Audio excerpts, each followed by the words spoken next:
안녕하십니까. NBS 초대석 윤은기입니다. 종자는 농업의 반도체로 불리면서 그 중요성이 커가고 있지만은 사실 우리 종자 산업 역사는 농업 선진국들에 비해서 매우 짧습니다. 채소는 1950년대 우장춘 박사의 귀국으로 또 벼의 경우에는 70년대 중반에 화해나 과수는 90년대 들어서야 본격적인 육종이 시작됐다고 볼 수 있습니다.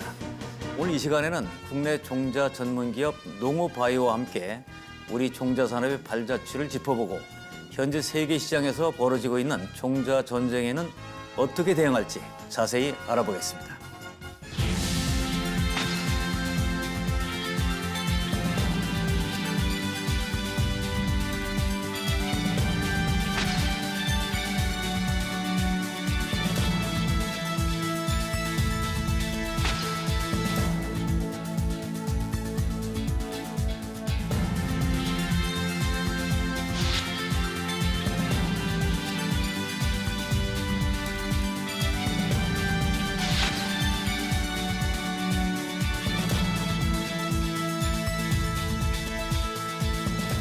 네, 오늘은 종자 산업에 대해서 알아보겠습니다. 이 분야를 이끌고 있는 농오바이오 최혜교 본부장님을 모셨습니다.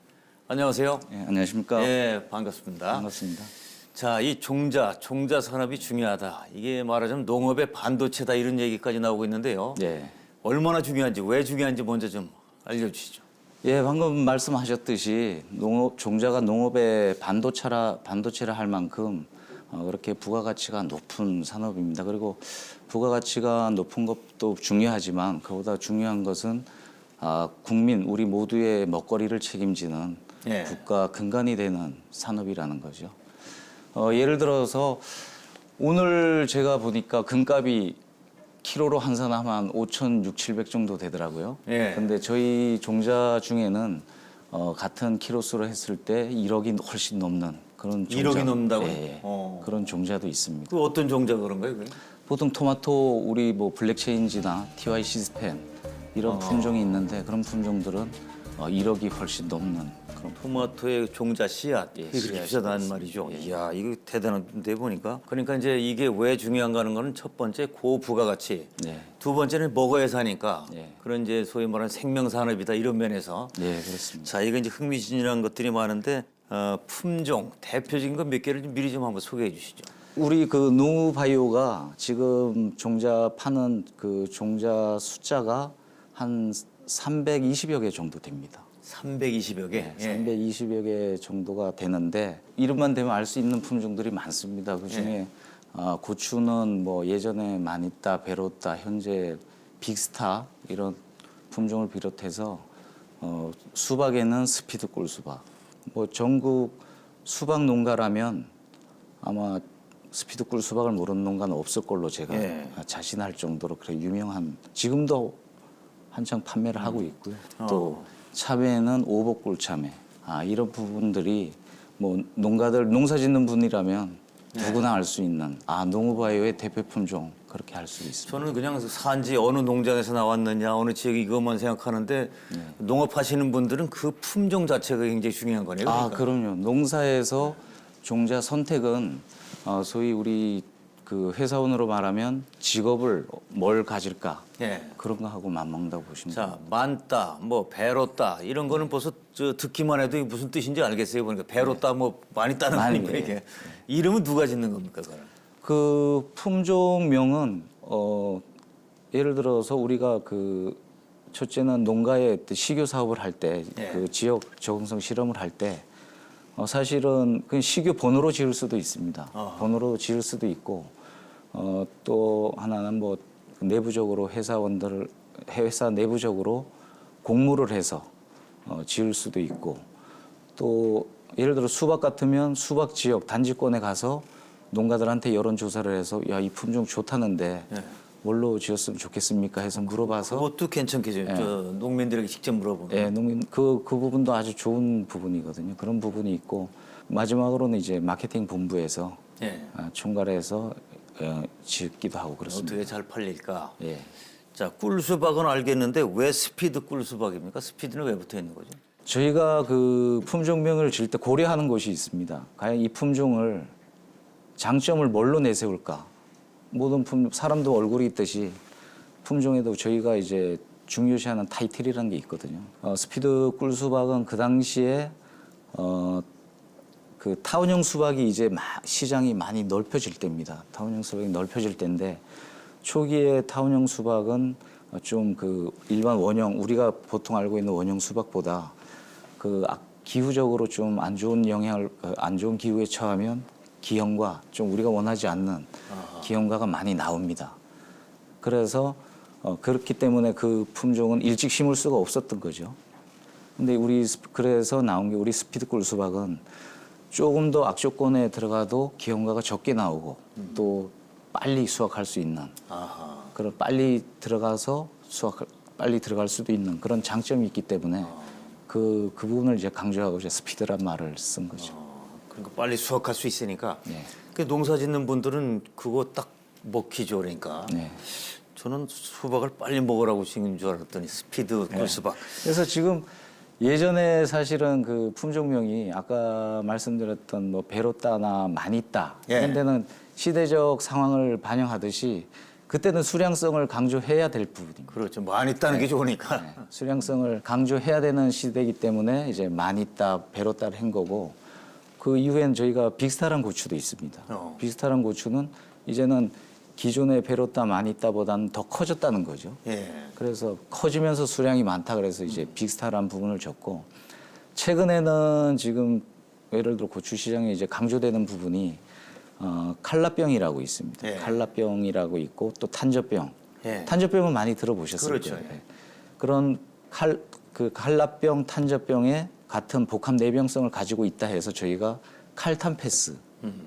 칼라병의 칼, 탄저병의 탄. 그래 패스란 것은 안 걸린다. 안 걸린다. 걸리고 패스다. 농사 지을 수 있다. 그거 괜찮은 그래서 이름인데요? 예를 들어서 이제 칼탄 패스란 이런 이름도 짓고 지금 그 농가들 사이에 아주 선호도도 지금 좋거든요. 그렇듯이 그 다른 거는 다 소비자들 그러니까 이제 최종 소비자들을 상대로 하지만 종묘회사는 소비자가 어떻게 보면 농업인들이니까 농업인들이 좋아할 그 이름을 지어야겠어요. 그러니까 그래서 선택을 하죠. 지금 보면 뭐 저희뿐만 아니고 종자 회사들이 많거든요. 예. 그 많은 회사들이 일년에 그 많은 신품종을 쏟아내는데 그 부분에 뭔가 특출해야 되고 어필을 해야 되기 때문에 그런 부분을 고려하고 있습니다. 그 이름을 잘 지어야 되겠어요. 그러니까 마케팅을 위해서는. 중요하죠. 예. 자, 농어바이오가 어떤 곳인지 여기 좀 소개해 주시죠. 저희 농어바이오는 뭐 알려진 대로 우수 종자를 육성해서 공급하는 종자 육성 공급 전문 업체입니다. 그렇게 보시면 될 것 같습니다. 그럼 거기서 다루는 거는 모든 농산물 씨앗을 다 다루나요? 아니면 특화된 게 있나요? 네, 저희는 뭐 농산물 중에서도 채소 종자만 다루고 있어요. 일반 곡물보다는 채소 종자 위주로 지금 그 육성을 하고 있습니다. 네, 그리고 이제 재배가 중요한 게 아니라 사실은 이제 여기는 개발 아닙니까? 이게 연구 개발. 자, 얼마나 거기에는 투입을 하고 있나요? R&D. 저희가 뭐 그 예전에 우리 오너 그 회사일 때도 그렇고 지금 농협에 인수합병된 이후에도 지금 R&D의 중요성은 항상 회장님을 비롯한 모두가 강조하는 부분입니다. 그래서 저희가 회사 매출의 전체적으로 보면 한 15%, 종자 매출만 보면 매년 전체 매출의 한 20% 정도를 R&D에 적극적으로 투자를 하고 있습니다. 그러니까 결국 성공 여부는 이제 R&D에 달려 있으니까 거기 투자 이렇게 많이 하시는군요. 그러니까. 자, 그럼 농어바이오는 출발은 언제 한 겁니까? 저희는 뭐 예전으로 올라 한 67년도 선대 회장님 계실 때 67년도 전진상회 그 당시에는 지금으로 말하면 한 게 농약사에 불과한 작은 규모로 시작해서 금년도 53주년을 맞고 있습니다. 자, 그럼 지난 한 50년 동안에 뭐 사실 모든 분야가 발전을 했으니까 종자산업도 엄청 발전했을 겁니다. 50년 전쯤의 상황은 어땠나요? 초기 67년도만 해도 우리 업계로 보면 그 당시에 이제 저희로 말하면 일반종이라 그러거든요. 고정종. 그런 부분은 지금의 이제 수량성이나 내병성을 갖추지 못한 품종들이었죠.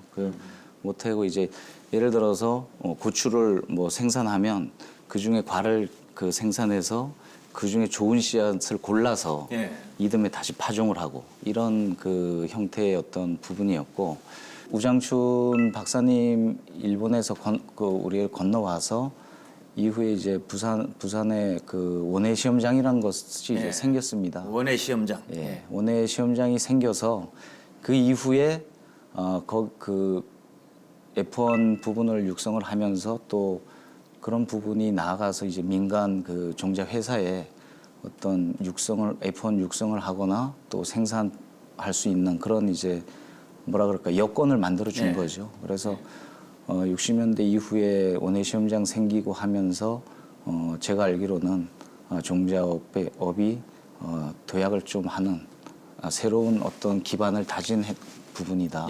그렇게 볼 수 있습니다. 그런데 80년대 중반 이후로 되면서 이제 지금의 말하는 F1 하이브리드 F1 종자가 탄생을 하게 되고 시장을 확대하게 됩니다.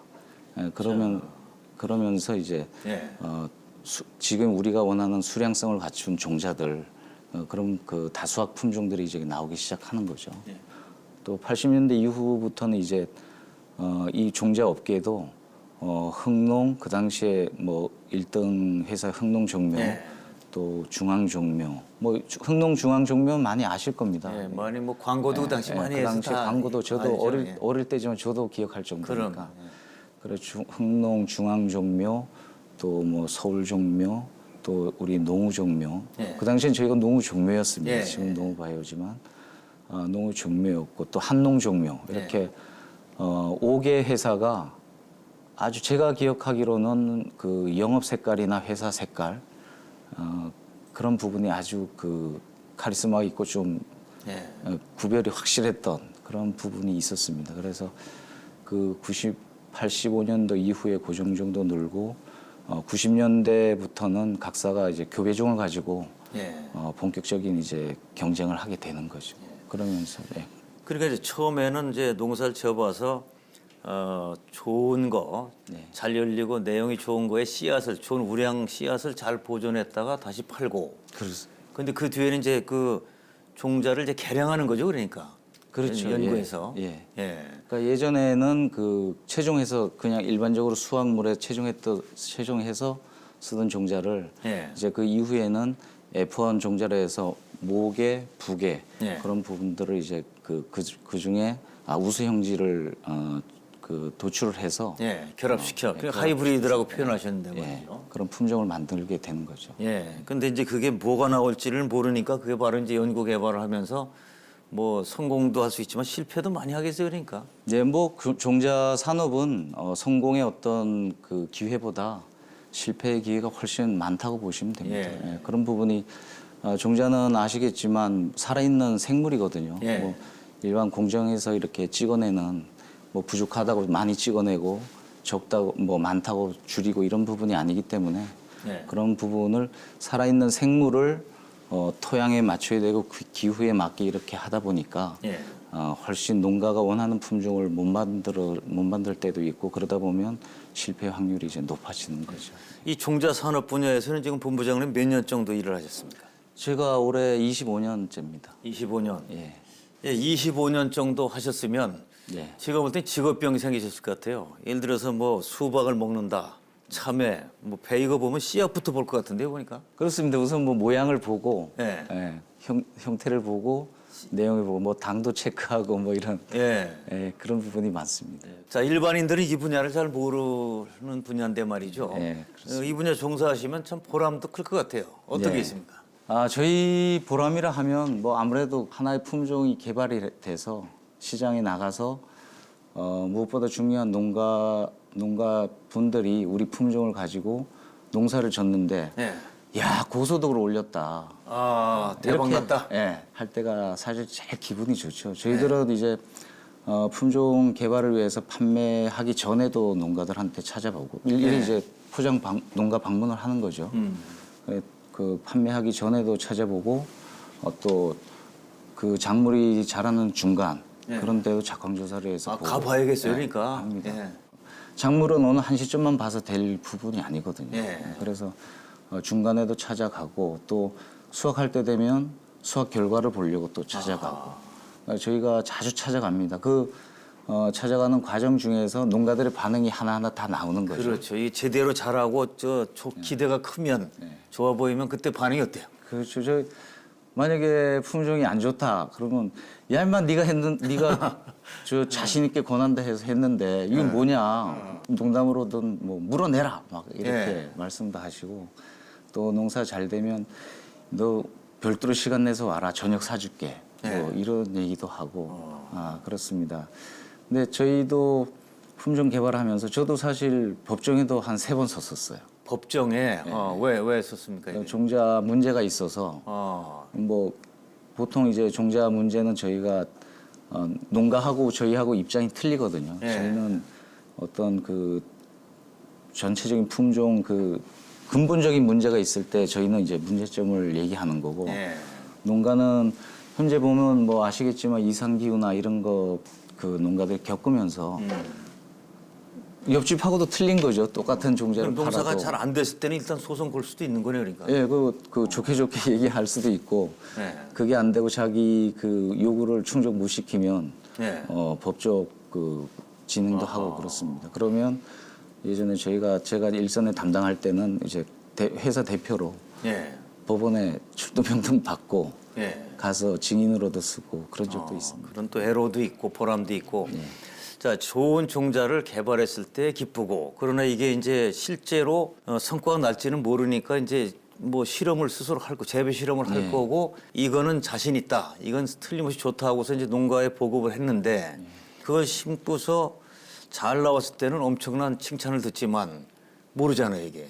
결국 안 좋게 나오게 되면 뭐 싫은 소리도 듣고 심하면 법정까지 간다. 뭐 멱살 잡히고 난리 나는 거죠. 멱살도 잡히고 신품종이 나와서 이렇게 자라는 과정을 보면은 어떤 면에서는 참 보람과 함께 조마조마하겠어요. 이게 제발 좀 잘 자라달라. 예. 보통 그 종자업계 말로 그런 말이 있습니다. 종자는 하나 출시가 돼서 예. 잘못되면 판매 금액의 100배를 물어줘야 된다. 아하. 이 정도로 종자 하나가 잘못되면 농가로 말하면 1년 농사를 망친 거 아니겠습니까? 예. 그런 농가 소득 그런 부분이 있고 해서 우리 업계는 뭐 근데 그 말이 거의 맞아갑니다. 저희가 그렇겠는데요. 종자 예를 들어서 10,000원짜리 팔아서 잘못된 100만 원어치가 거의 보상 금액으로 나가는 그런 경우가 있거든요. 그 정도 그러니까 많기 때문에 저희가 그런 부분을 어떻게 이제 최소화하려다 보니까 연구소 내에서 육중하는 시간 예. 또 테스트하는 기간 검증을 철저하게. 그런 부분을 뭐 예전에도 그렇지만 지금은 더욱 이렇게 그래야겠어요. 철저하게 하고 있습니다.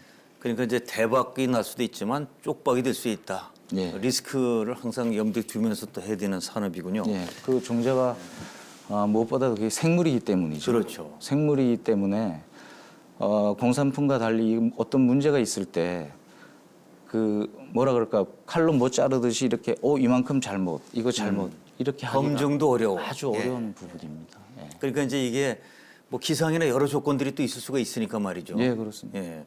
종자 산업, 종묘 회사. 자, 어떻게 이 분야로 뛰어들게 됐습니까? 뭐 사실 대학교 졸업할 때만 해도 예. 종자의 중요성을 아는 것도 아니고 그 당시 예. 뭐 종자 회사라면 사실 종묘 회사 하면 흥농이라는 말은 그 당시에 저도 들었습니다. 예. 들었고 근데 우연찮은 기회에 이제 그 종묘 회사에 이제 대학 다니면서 아르바이트할 그 계기가 있었습니다. 아르바이트 하면서 사실 운이 좋게 예.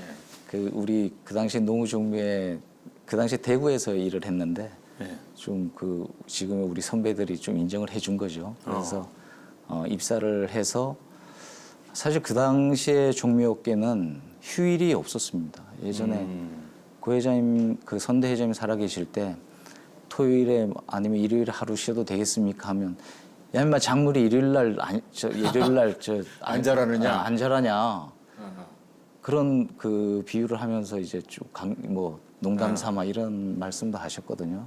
그래서 제가 90년도 입사했을 때만 해도 사실 종묘업계는 주말이라는 것이 거의 없었습니다. 그러면 이제 현장을 자꾸 다녀볼 거 아닙니까? 예. 다녀야 되고 그 당시에 그 흥농을 위해 5개 회사 네. 경쟁이 아주 심했거든요. 치열하고. 예. 그 당시엔 또 시장이 팽창할 때고 예. 그래서 판촉이나 이런 부분이 특별히 강화시켜야 할 시점이거든요. 네. 근데 그렇게 해서 아르바이트를 하고 종자회사 입사해서 또 네. 농가들을 만나고 또 품종을 전달해서 이렇게 농가들이 웃는 모습, 네. 아 우리 품종을 써서 너 품종 잘 심었다, 고맙다. 그래서 웃는 모습을 보니까 참 뭔가 모르게 뿌듯함 또 이런 네. 자긍심 이런 게 생기더라고요. 잘 왔구나 이 분야로. 그래서 네. 한번 해볼 만은 하다. 네. 좀 의미는 있지 않냐 이런 생각을 했습니다. 그러니까 알바생 할 때 잘 성실하게 잘해서 그냥 채용을 시킨 거죠. 그러니까 그걸 잘해야 돼요. 인생이 달라지죠. 그때 열심히 한 것 같습니다.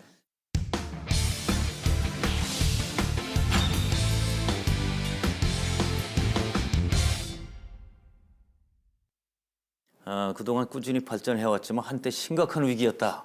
네. 그리고 뭐 종자 그 산업의 그 기업들도 많이 뭐 바뀌고 말이죠. 언제였습니까 그때가? 그때가 IMF 때입니다. IMF 때 뭐 저희 회사뿐만 아니라 우리 종자업계 전체가 네. 큰 아픔을 겪었습니다. 그게 그 중에 종자업계 1위 회사인 흥농종묘, 예. 또 그 당시에 중앙종묘 예. 이런 회사들이 이제 세미니스라는 다국적 기업에 넘어갔고 서울종묘라고 있었습니다. 예. 서울종묘가 노아티스라는 외국계 회사의 그 M&A가 됐고 어허. 그 와중에 저희한테도 사실은 M&A 요청이 온 부분이 있었는데 그 당시 선대 회장님 고의선 회장님이 우리까지 외국에 넘어가면 안 된다. 그래서 그 당시에 처음으로 이제 종자 주권을 선언을 했습니다. 예. 선언을 하고 그 당시엔 농우 종묘였습니다. 종묘. 농요 종묘만큼은 대한민국 종자 주권을 지키고 식량 안보를 지켜야 된다. 그런 확고한 신념을 가지고 계셨었죠. 예. 자, 그 당시 이제 경영이 IMF 때 어려우니까 일부는 문을 닫고 일부는 애국계에서 다 이제 사가고 이렇게 되는데 그야말로 이제 우리 걸 한번 지켜보자. 네. 이런 이제 결심으로 이게 살아나서 이름이 농우바이오로 바뀐 거네요. 그러니까. 농우바이오로는 저희가 그 이후에 2000년도에 이제 예. 사명을 이제 바꾸게 됐죠. 그래서 IMF를 저희가 돌아보면 뭐 어느 한 개 회사가 어떤 M&A다 이게 중요한 게 아니라 종묘업계 전체 또 대한민국 전체적으로 봤을 때 수많은 유전 자원이 이제 외국으로 유출이 됐죠. 예. 그 부분이 종자업계로서는 더 큰 아픔이고 우리 국가적으로 봐도 많은 손해라고 볼 수 있습니다. 그 중요성을 잘 알고 또 지킬 건 지켰어야 되는데 하는 아쉬움이 있죠. 워낙 그때가 어려웠기 때문에 말이죠. 경제가. 자, 소비자들 입장에서는 자기가 좋아하는 선호하는 과일이나 채소가 있는데 농부들 입장에서도 선호하는 뭐 종자가 있겠죠. 그러니까. 네, 종자가 사실 농민들 손에 가기까지는 뭐 아주 오랜 기간이 걸리거든요. 예. 그런 오랜 기간이 걸리면서 저희 입장에서는 이제 그 농가들한테 정식적으로 판매하기 전에 예. 적응 실험이라 해서 농가의 식교 사업 또 현지 적응성 실험을 많이 합니다. 아하. 그런 과정에서 농가들한테 어떤 이런 품종의 장점을 어필을 하게 되고 또 이런 품종을 심으면 고소득을 올릴 수 있습니다. 예. 이런 부분을 홍보를 많이 하게 되죠. 그럼 이제 농가들은 그런 부분을 보고 또 듣고 하면서 이제 종자 선택을 하게 됩니다. 예. 그 종자가 중요한 것이 이제 뭐 고추나 사과, 배, 무 했던 등등인데 두 가지 반응인 것 같아요. 하나는 예전보다 맛이 굉장히 좋아졌다. 네. 이런 이제 소비자 입장에서는 또 반대로 어떤 얘기가 나오냐면 이거 옛 맛이 안 나는데 이런 경우도 네, 있는데 그렇습니다. 그 종자가 변해서 그런 거죠, 그러니까. 저희가 그 종자 흐름이라는 게 있는데 예. 보면 예전에 60년대, 70년대 이때는 얼마나 수확을 많이 올리느냐 아하. 이 부분이 그 주된 목표였죠. 저희가 예. 먹을 게 부족할 때 예. 그런 부분이 있다가 이제 80년대를 넘어서 90년대 들어서면서 그때는 이제 이제 수량성이 되니까 좀 내병성을 좀 갖췄으면 좋겠다. 이런 그 농가들 욕구가 많았습니다. 예. 그래서 그 당시에 저희가 이제 내병성을 종자에 많이 육성 과정에서 예. 넣게 되죠.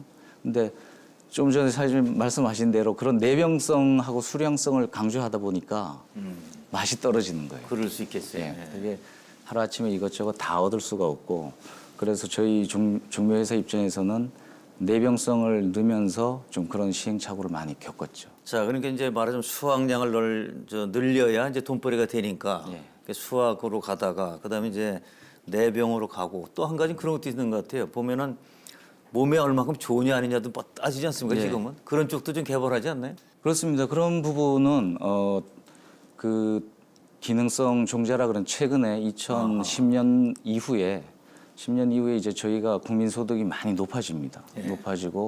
높아지는 과정에서 이제 웰빙 문화가 들어오고 예. 그런 과정에서 소비자들은 이제 기능성 종자를 찾게 되는 거죠. 예.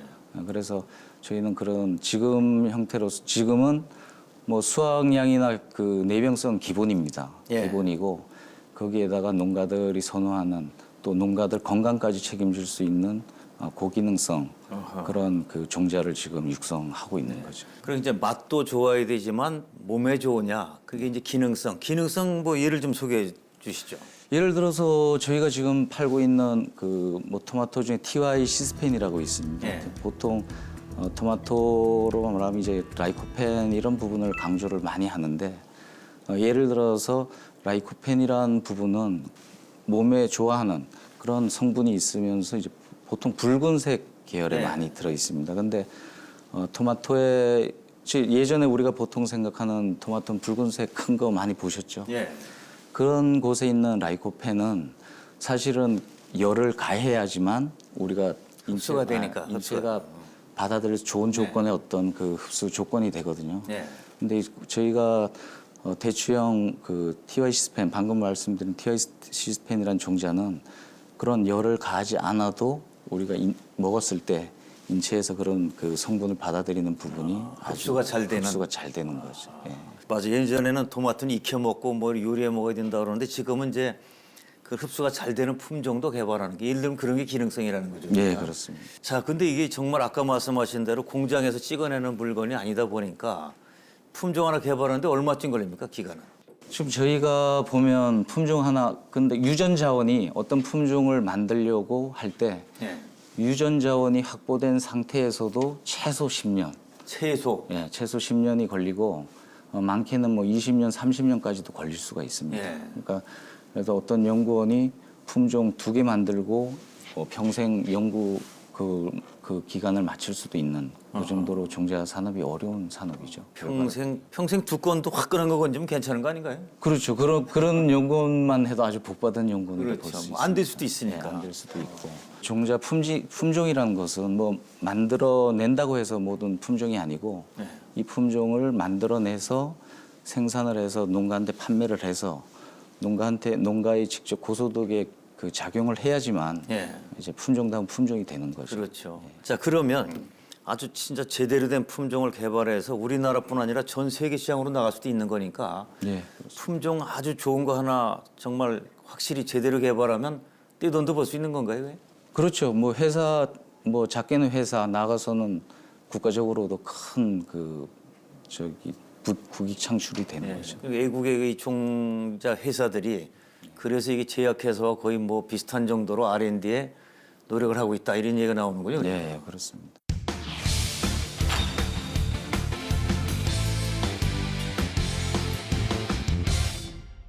자, 이렇게 이제 어려움이 많고 특히 기간이 많이 걸리고 실패 가능성이 높은 대신에 정말 이게 성공하면 보람을 느낀다. 그거는 단순하게 뭐 경제적 가치뿐 아니라 농민들에게도 국가 경제에도 그리고 우리가 또 잘 지켜나가는 데 도움이 되니까 해외 의존도는 어느 정도입니까 지금 현재 종자에 있어서? 그 종자업계 대체적으로 보면 저희가 그 고추나 수박, 무 이런 채소 종자는 누가 봐도 대한민국의 어떤 그 우수성을 가지고 있고 경쟁력이 있다고 봅니다. 그런데 그 외에 저희가 최근에 이제 뭐 저희 회사에서도 중점을 두지만 그동안 그 경쟁력을 가지지 못했던 토마토, 또 양파, 당근 그리고 양채류라 그러는데 이제 브로콜리나 컬리플라워 이런 부분에 대해서는 해외 의존도가 아주 높죠. 높고 종자 자체 의존도보다는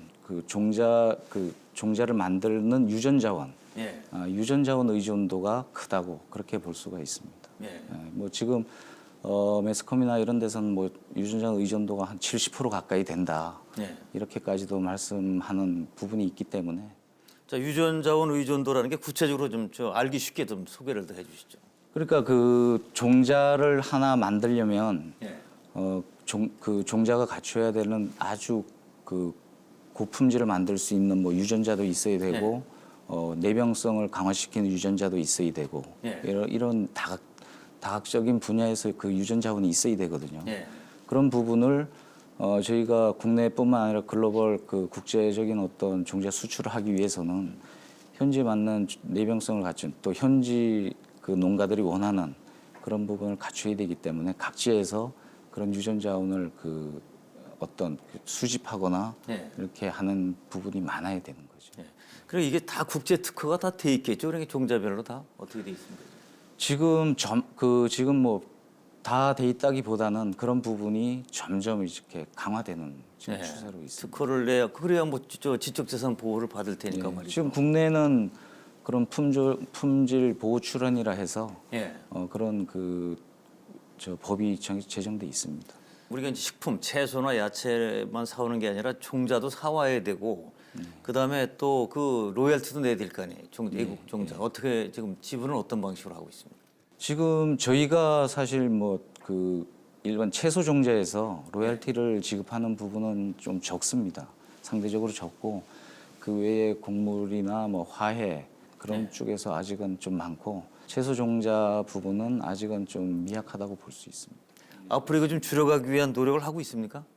예를 들면 잠깐 뭐 부연 설명을 드리면 IMF 때 그 많은 유전자 우리가 아주 경쟁력이 있다고 생각하는 무나 배추 이런 부분 유전자도 많이 유출이 됐고 그 뭐 우리 소비자들이 잘 알 수 있는 예를 들면 청양고추라는 게 알지 않습니까? 매운 고추의 대명사고 그럼 청양고추가 몬산토라는 회사에 넘어가면서 저희가 우리 누구나 아는 우리 품종이라고 알고 있는데 그런 부분을 지금 로열티를 내고 원래 우리 거였는데. 네, 원래 우리 거였는데 IMF 이후에 그 외국 자본으로 넘어가면서 그런 우리 고유의 우리 품종까지 우리 돈을 주고 오히려 사 먹어야 되는 그런 아주 가슴 아픈 일이 있는 거죠.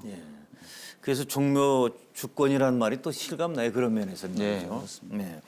자, 지금 이제 한일 그 갈등이 워낙 심하다 보니까 이거 또 일본과 이 종자 문제도 좀 요새 논란이 될 것 같아요. 가급적 일본 거 쓰지 않겠다는 또 주장도 나오고 있고요. 어떻습니까, 현황은? 예, 저는 뭐 그런 생각, 뭐 개인적인 의견일 수도 있지만 어쨌든 종자라는 것은 저희가 일본만 상대해서 이 그 국제 경쟁력 지금 국제 글로벌 시장에서 살아남을 수가 없거든요. 근데 물론 일본 지금 양파나 뭐 브로콜리 이런 부분 뭐 일본 수입 종자가 많습니다. 우리가 우리 고유의 우리 돈을 직접 일본에 주고 국부 유출을 시키면서까지 지금 가져오고 있거든요. 왜 우리 기술이 없으니까.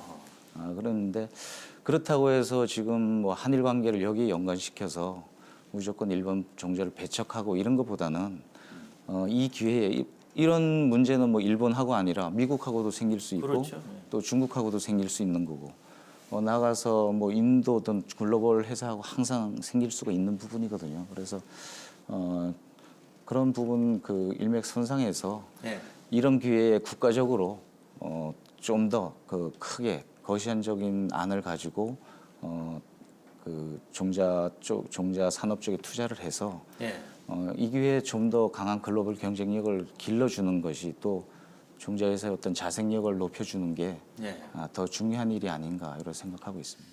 좋은 종자가 있어야 뭐 농산물이 정말 좋아지고 성장할 텐데 이 종자 산업의 세계적 규모나 추세는 어떻습니까 지금?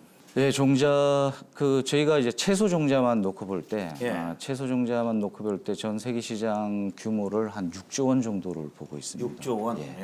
6조 원. 그 국내 종자는 한 뭐 2,000에서 2,500억 그 정도로 그 아주 미약하죠. 규모 작죠. 최근에 보면 주목할 만한 부분은 그 글로벌 회사들이 어떤 고유의 그 종묘 쪽에 시작하는 회사가 아니라 화학을 담당하던 회사들 예를 들어 뭐 바이엘이나 뭐 듀폰 또 신젠타 뭐 바스프 이런 그 글로벌 회사를 좀 들 수가 있는데 이런 회사들이 저희처럼 종묘업으로 시작한 회사들이 절대 아닙니다. 이런 회사들은 제약을 하고 화학을 하는 그런 회사들이 지금 이제 종묘를 전 세계 종묘의 어떤 시장을 좌지우지하고 있다는 거죠. 그만큼 이제 이 분야가 전망이 좋다는 얘기 아니겠어요? 커지니까 뛰어들고. 네, 전망이 좋은 부분도 있지만 추후에 미래 그 먹거리를 봤을 때 예. 지금부터 그런 회사들이 어마어마한 자본력을 가지고 글로벌 자본력으로 지금 종자 시장을 자기들만의 그런 그 세상을 만들고 있는 거죠. 그런 부분을 지금부터 해서 이후에 전 세계 종자 시장을 자기들이 좌지우지하겠다 그런 부분입니다. 멀리 내다보고. 자, 그리고 이제 이게 또 보면은 지금 뭐 바이엘이나 지금 말씀하신 대로 다 큰 회사들이거든요. 큰 그러니까 경쟁도 그만큼 치열해진다는 얘기겠죠. 예. 제가 자료를 봤더니 2017년에 발효된 나고야 의정서. 네. 자, 이게 우리 종자 산업의 장벽이 되고 있다고 하는데 그 말씀 좀 한번 소개해 주시죠. 나고야 의정서는 사실 그 생물 다양성 협약 2010년도 일본 나고야에서 채택이 돼서 예. 그 현재 이런 부분이고 주된 내용은 첫째는 국제적으로 이제 각 나라에 존재하고 있는 유전 자원을 특정 나라나 개인이 아니고 전체적으로 우선 보존을 합시다. 예. 이런 내용이고 둘째로는 그 보존된 유전 자원을 지속적으로 사용 가능할 수 있게 서로 보호하자. 예. 이런 부분이고 그중에 또 중요한 부분은 마지막으로 각 그 유전 자원을 세계적으로 보면 가지고 있는 나라가 있고 또 그 유전 자원을 이용하고 있는 그 유전 자원을 이용해서 품종을 개발하는 나라가 있습니다. 그런 나라들이 서로 그 이익을 공유해서 예. 다 같이 잘 살자. 네. 사실은 그런 부분이 있습니다. 자, 그래서 이제 국제 이제 그 의정서, 국제 협약을 해놓은 건데 이게 이제 우리한테 유리한 부분도 있고 불리한 부분도 있을 테니까 이 대처를 잘해야 될 것 같아요. 앞으로 종묘산업 시장 규모도 커지고 말이죠. 지금 저희는 아까 전에 말씀드렸듯이 유전자원 보유국 쪽에 어떤 치우치는 것보다는 그 유전자원을 이용하는 나라의 그 비중이 높거든요. 예. 그리고 지금 저희는 국내 종자 시장 규모가 조금 그 커지는데 좀 문제가 있고 지금 고착화된 부분이 없지 않아 있거든요. 예.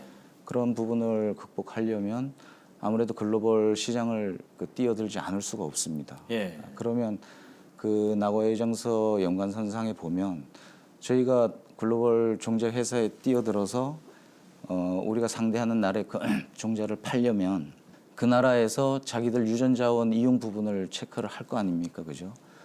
그래서 그 유전 자원을 본인들이 근데 그런 부분은 객관성으로 그 해당 나라에서 판단을 해서 예를 들어 노무바이오 A 품종 중에 우리 유전 자원이 그 A 품종에 30%가 들어 있으니까 네. 30%의 로열티를 줘라, 이용료를 줘라 할 수가 있는데 문제는 지금의 채소 종자는 그 품종 안에 어떤 유전 자원이 몇 프로가 가지고 있다는 것을 구체적으로 사실 결론을 내기가 어렵거든요. 그런가요? 예. 예. 그래서 그런 부분에 있으면 서로가 이제 그 이익 공유에 대한 어려움이 있을 거고 예.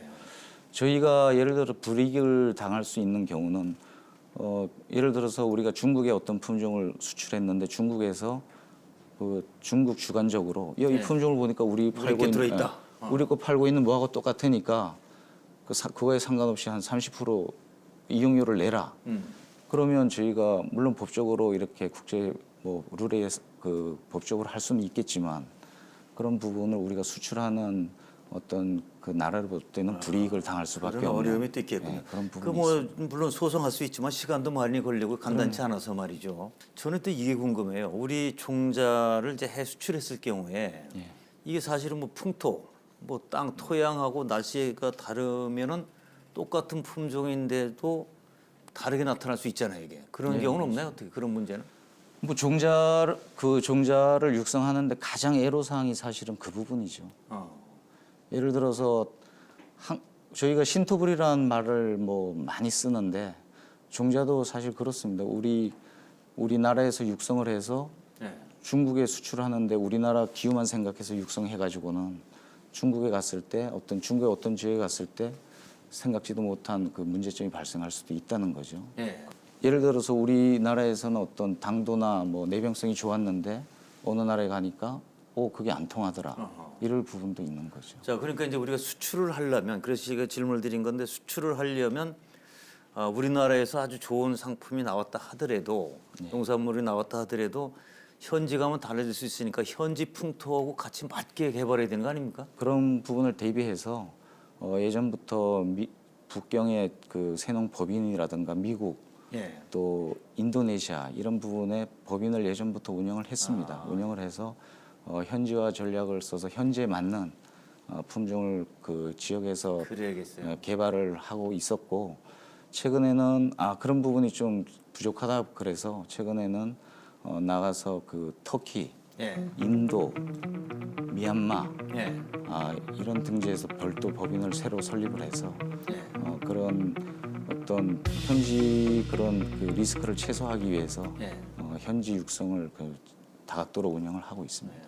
우리나라에서 아주 잘 그 맛도 좋고 기능성도 있는 무를 예를 들어서 종자를 개발했는데 다른 나라는 풍토가 다르기 때문에 꼭 뭐 좋다는 보장이 없으니 앞으로 세계 시장을 뚫고 나가려면 현지화 전략을 강화한다. 이게 그렇습니다. 중요하겠어요. 결국 보니까. 자, 지금 그동안에 세계로 내보내서 우리나라 종자 중에 성공한 사례들 어떤 게 있습니까? 지금 뭐 여러 가지가 있지만 크게 이제 그 눈에 띄게 점유율을 차지하는 부분이 미국의 그 지금 미국에서 판매되고 있는 전문 용어로 할라피뇨 고추라 그러는데 보면 보셨을 겁니다. 아마 고추가 작으면서도 약간 이렇게 포탄처럼 생긴 그런 그 고추가 있는데 그런 부분이 현지에서 저희가 지금 뭐 20% 이상 높은 점유율을 그 남미 쪽에서 차지하는 20%면 뭐 대단한 건데. 그게. 그렇죠. 남미 시장 그런 데서 예. 20%면 어마어마한 점유율입니다. 예. 자, 앞으로 많은 기대를 걸어 볼 수 있겠고요. 자, 이렇게 종자 산업이 이렇게 중요하다면 정말 오늘 말씀 듣고서도 많이 이제 새로 또 배웠습니다만은 정부의 그 정책적 지원 또 정책적 관심도 중요할 것 같은데 현재 상황은 어떻습니까? 예, 지금 뭐 정부 차원에서는 골든 시드 프로젝트라 그래서 GSP 부분을 운영을 하고 있습니다. 이 예. 부분이 앞으로 진행되고 있는 그 국제 우리 뭐 종묘업계 전체가 예. 국제 경쟁력을 갖추기 위해서는 거기에 대한 별도의 투자도 해야 되고 끊임없는 노력을 해야 된다. 예. 그리고 현지 유전 자원이나 이런 부분을 확보를 많이 해야 된다. 예. 이런 부분에서 국가적으로 지금 GSP 그 골든 시드 프로젝트를 운영을 하고 있습니다. 그렇군요. 자, 이제 정부도 관심을 더 가져주시고 또 사실 뭐 일반 소비자들은 잘 관심을 갖기가 어려운 분야거든요. 우리는 뭐 농산물 자체에 관심을 갖다 보니까 말이죠. 근데 정말 중요한 분야인데 이 분야 종사하는 기업들의 당면 과제, 앞으로의 도전 목표 이거를 좀 이제 한번 말씀해 주시죠. 사실 국내 종자업계가 아까 전에 말씀드렸듯이 2,000에서 2,500억이라는 그 작은 시장을 가지고 있습니다. 예. 작은 시장을 가지고 있는데 이런 시장이 국제적으로 보면 얼마나 그 협소한 부분인가 하면은 아까 글로벌 회사 바이엘을 말씀드렸지만 바이엘 같은 경우는 1년 R&D 비용만 한 2,500억 가까이 됩니다. 그냥 한 개 회사가 R&D 비용에 투자하는 그 대단하네. 금액만 우리나라 전체 종자 글쎄요 비용을 말이죠. 한다는 거죠.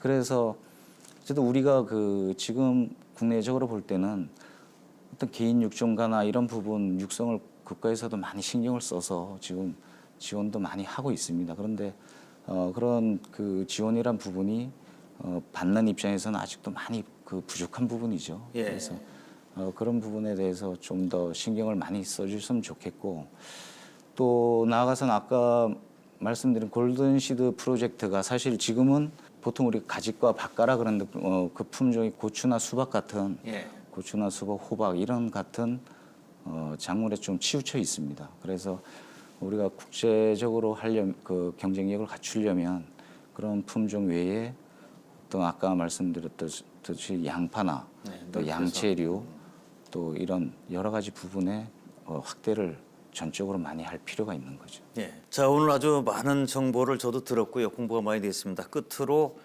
우리 농업 종사자 분들에게 좀 한 말씀 해주시죠. 사실 뭐 저도 그렇고 저는 참 농가들을 항상 보면서 참 위대한 분들이다 이런 위대한 분들. 네, 참 위대한 분들이고 평생을 애국을 하면서 나 애국한다고 말씀 한마디 못하는 예. 그런 부분들이 농민이라 볼 수 있습니다.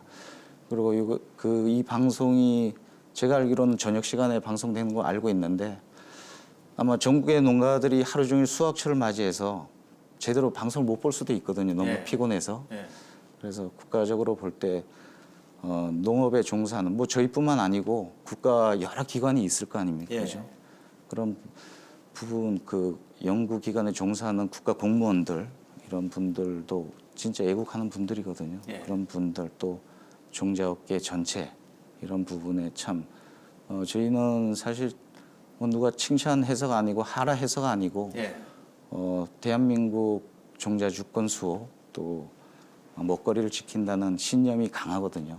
그런 부분에 살고 있기 때문에 종자 산업을 국가적으로도 좀 더 이렇게 많이 지원을 해주길 바라겠습니다. 예.